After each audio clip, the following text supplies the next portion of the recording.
Hey, Alexa, what crap did John Hicks say this week on the radio? I'm sure I don't want to hear it, but I'm interested to find out. Helping you solve the retirement puzzle. Welcome to The Retirement Solution with John Hicks. Here with John Hicks, I'm Jennifer Perry. And remember, you can always hit us up online if you have retirement questions for John at retirementsolutionradio.com. And a lot of people have been bombarding John with those tax questions. We finally made it through tax season, John, but I'm not sure about your mental state. It's like Groundhog Day. I'm reliving the same day over and over, where I'm freaked out. I'm going into cold sweats every minute because I'm feeling Uncle Sam is coming out. I understand the paranoia because you didn't get enough sleep this week. You were up till 3 a.m. on the 16th, finishing everything up on Hawaii time. This still blows my mind. You and Tennille, the entire staff really, was working to get your clients all fixed and ready to go and posted by midnight, but it required some strategery, didn't it? Strategery. It's a great word. Came up with it yesterday. But let me be fair, though. I think I may have misled people. Oh, okay. My wife was up dealing with the CPA team out of Hawaii. Oh, okay. What were you doing? I was drinking bourbon. That's not fair. Hold on. Hey. I was doing important things. I was working on my own taxes. Oh, okay. You're like, honey, we got to finish our personal taxes too over here. So you handle that. I'll handle this. Everything will be done. But you got it done. You got it behind you. But actually, this is an issue that you talk about quite frequently here on the show. And I'm going to try to get you back into a positive space here this weekend. I'm feeling positive. Woosah. Last weekend, we brought up President Ronald Reagan, and you went into full Alex P. Keaton mode here on the show. So I promised you a little bit more Reagan this week. And I was digging through some of his interviews and archives. And interesting, this one that I came across. He actually appeared on The Tonight Show with Johnny Carson. But this was before he became president, after he was governor of California. And even then, John, he was talking about taxes. How are we going to get out of this? Well, Johnny, I think that one of the things is that people keep looking to government for the answer, and government's the problem.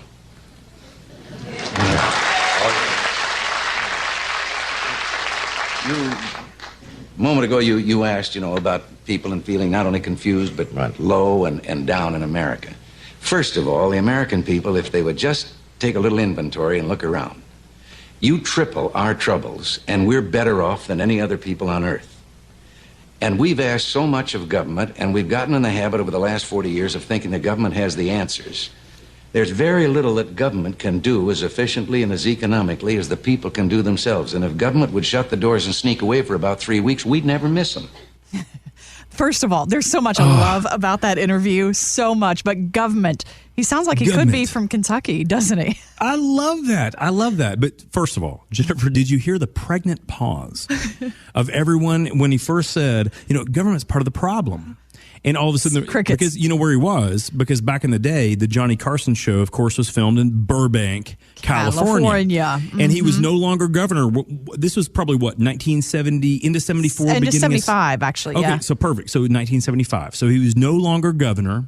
He has not yet become president of the United States of America, and he's already saying government may be part of the problem. But where is he? California. So they and what do those people agree. think? I have no idea. I have no idea what they think. Because Nancy Pelosi is still around with a big fat gavel. I think that would just make Ronald Reagan turn his grave. But one of the interesting things about all of what he said, and I love it because how true is it, guys?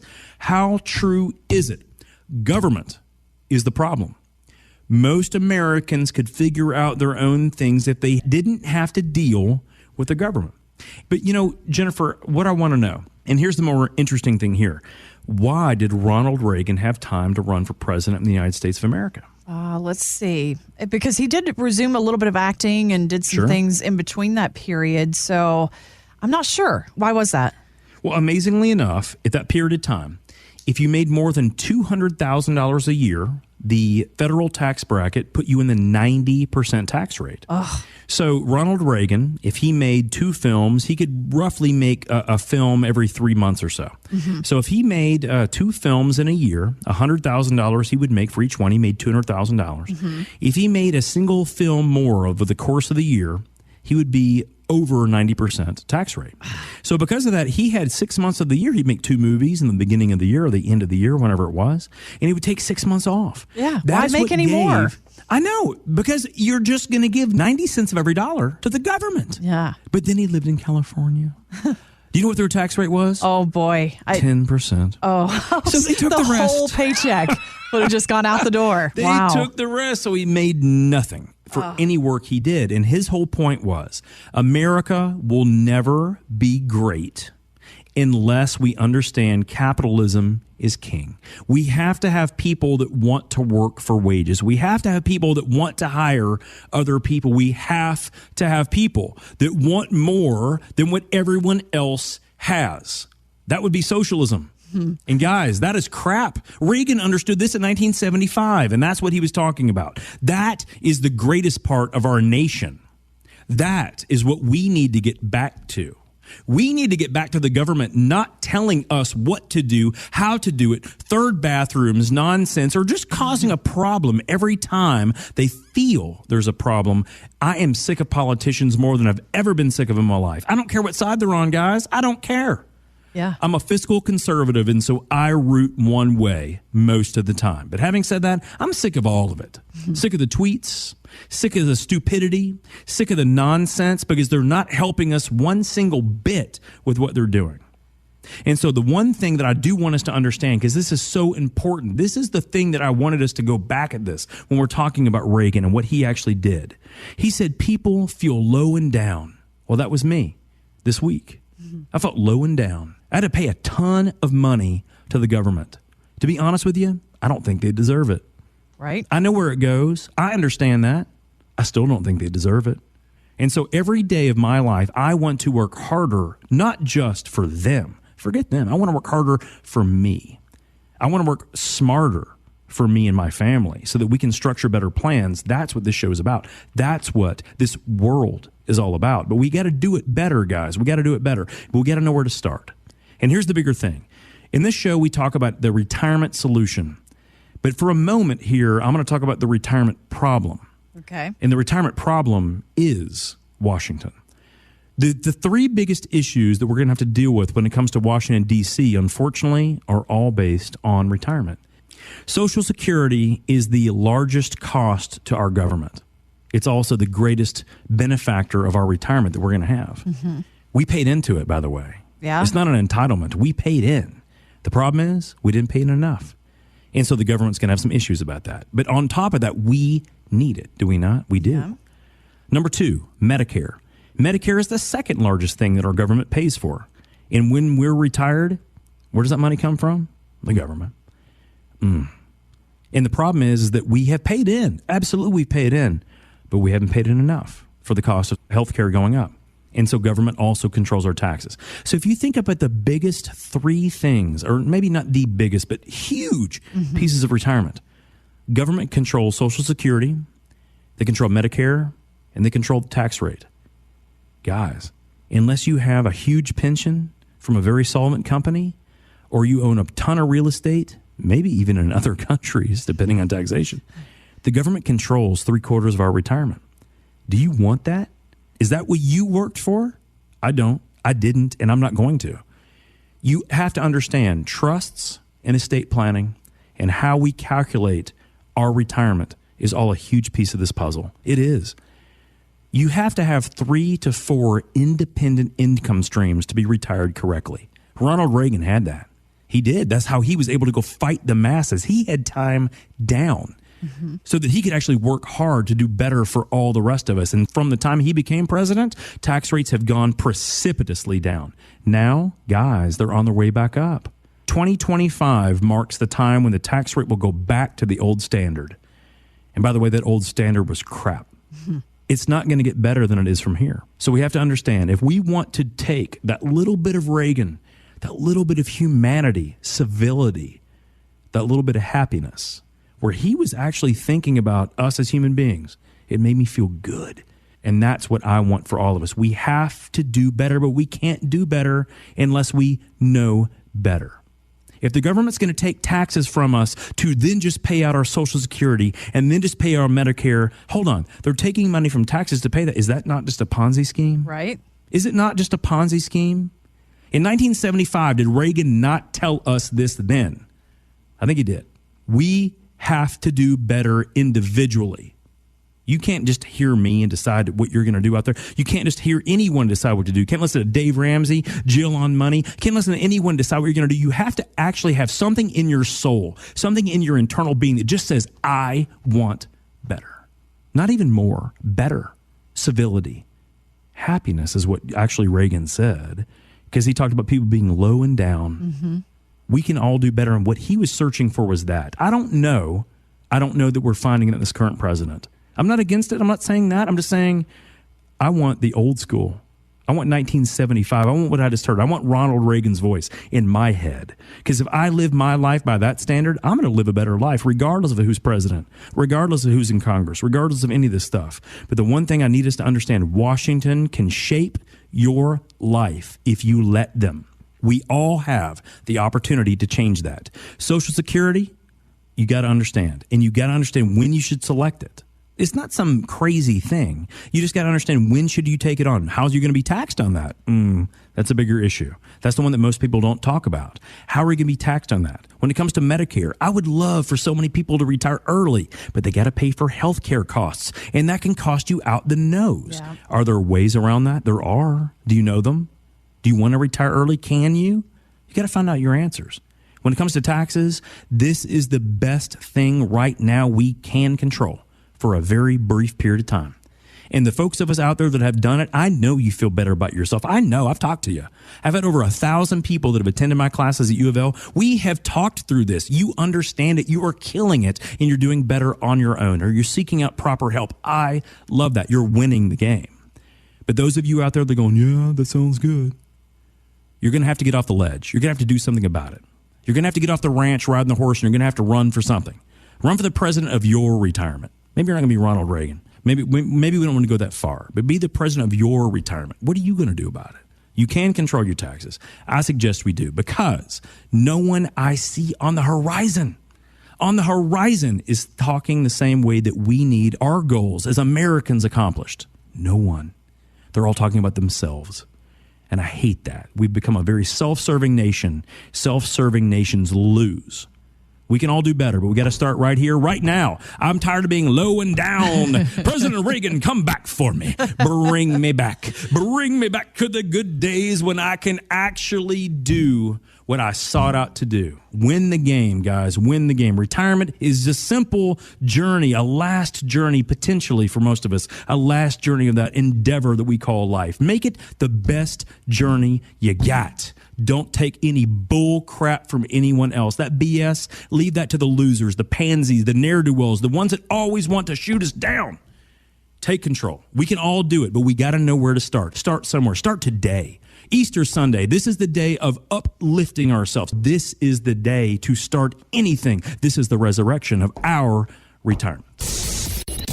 Connect with us at retirementsolutionradio.com. Where do most of us go when we have a question about something these days? Of course, we turn to the Google machine. And actually, John, it's interesting. Google released recently the list of the most common retirement questions they get. Number one on their list is, how much do I need to retire? Not very surprising, but I wanted your take on this. You're more attached to Siri than you are to the Google, right? Yeah, I don't love the Google bot. I think that it sells us crap. Yes, I'm serious. Pop-ups have you ever done everywhere. that? And now, even if you Google something, it says this is a paid advertisement, but they do it really, really small print, and you really don't know. It's just like the best thing. It's like if I'm looking for. Last week, I was going out. I needed an oil change, and I was like, okay, I still wanted it to be fast. I don't want to go to the car dealership. I know, because it takes 1,000 years, and it's very annoying. And they charged me $7,000 for an oil change. So I want to go to one of those faster places. But I don't know which one's good. Which one actually puts the oil pan back underneath my car. That's the only one I care about. So when I go to Google, it says, this is a paid advertisement. The first 5 are paid advertisements. And so I'm not getting anything. So what was it we asked Siri this week, Jennifer? What was it that we, no, the most common retirement questions that she gets instead of Google. Yeah. Yeah. So forget Google, guys. The Google bot is not good to me. But let's talk about Siri for a minute. So if we're asking Siri, let me just do this. Siri, we have not had you on the show very often because you have a dirty pirate mouth often. But if you're going to be nice today, I would just like to know, what exactly do people ask you when it comes to retirement questions? Do you get a lot of them?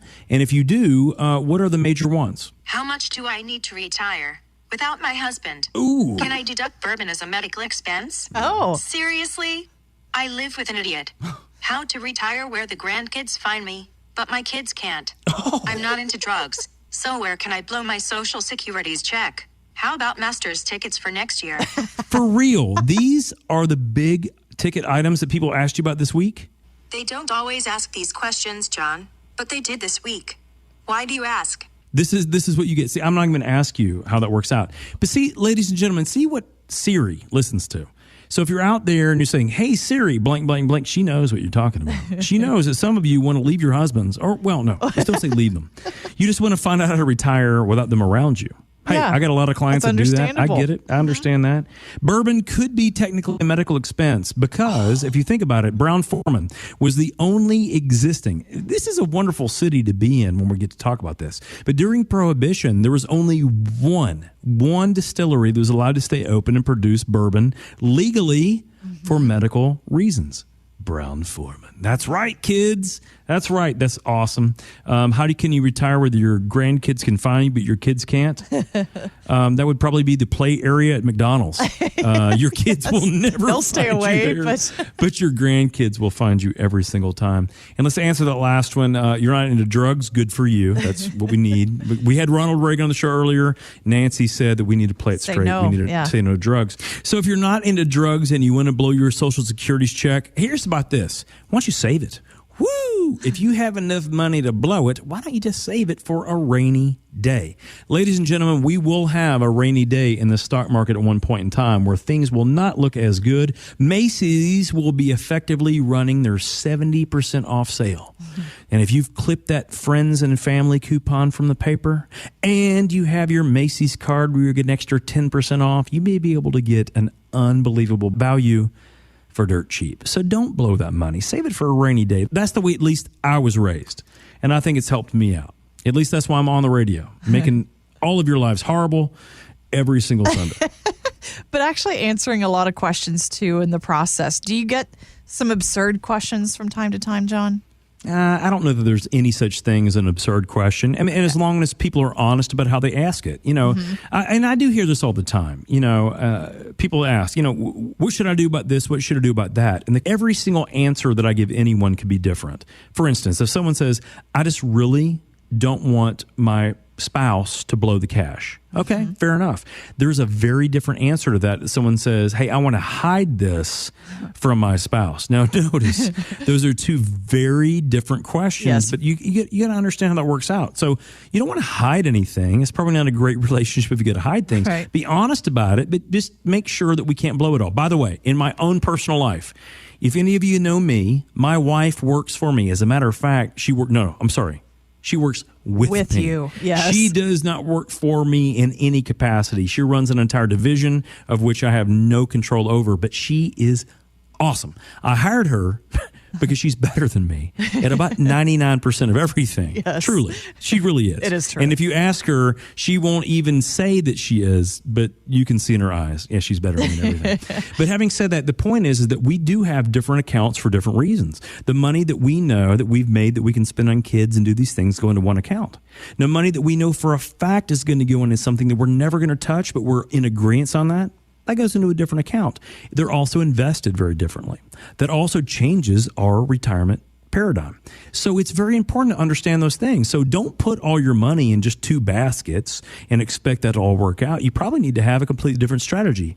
By the way, if you're talking with your advisor and they don't know that or they're not aware of that or haven't asked you about that, why not? Right. Just audit those guys. Hey, this is your life savings. It's not theirs. Audit what they're doing. Do you have the right number of accounts for what your life dictates? Do you have a kind of a slush fund that you guys can both jump into? Do you each have your own slush fund? Because I think that's healthy in some relationships. I think it's good for each to have your own kind of fun money or crazy money or whatever it is. Because every time that I've thought, and believe me, I have thought this, every time my wife has done something, and I'm going to be honest right here on national radio, every time my wife has done something and I thought she was crazy, I was almost always proven wrong. That what she did was 10 times better than I would have done for that time period. It just happens to be the way. Probably a real reason why Cletus, my next door neighbor, says that I'm a total doofus. Fair enough. But maybe it's just because we don't speak the same language. That's not a reason to not change things around. So anyway, ladies and gentlemen, the whole point of all this is retirement is subjective. We all have different comments and contexts on how it works. But if we don't do it right together, it'll never feel good. And I want people to feel good, right? Yes. It's like a Motley Crue album, Dr. Feel Good. Just call me for this week, Dr. Feel Good. Because we had some weirdos on the show this week. We had Dr. Fritzy on the show. Dr. Fritzy was here. He made me feel weird. I'm not going to lie to you. He made me feel awful. He came in the studio with lederhosen and some weird like leopard-colored shoes. It was creepy. I don't think we're going to allow that back on. No. But President Reagan, we'll have him back. That was inspiring. That was good. I need every, Phil Collins video ever with Ronald Reagan in it, even puppetry form. I need those on the show all the time. I think it's awesome. Makes me feel better about me. Forget you guys. It makes me feel better about me. Well, at least after this the week you've had, we can forgive that, John. But for those of you who maybe you've had a tough week yourself, maybe you're thinking about your own retirement, maybe you have some questions that you'd like to address with John, even the awkward ones involving your spouse. Sure, you could ask Siri. She'll tell you what she thinks, but we'll give you some real answers to your retirement questions. If you'd like to reach out to us, drop us that email online at retirementsolutionradio.com, or you can also find us on Facebook. Just search there for Retirement Solution Radio with John Hicks.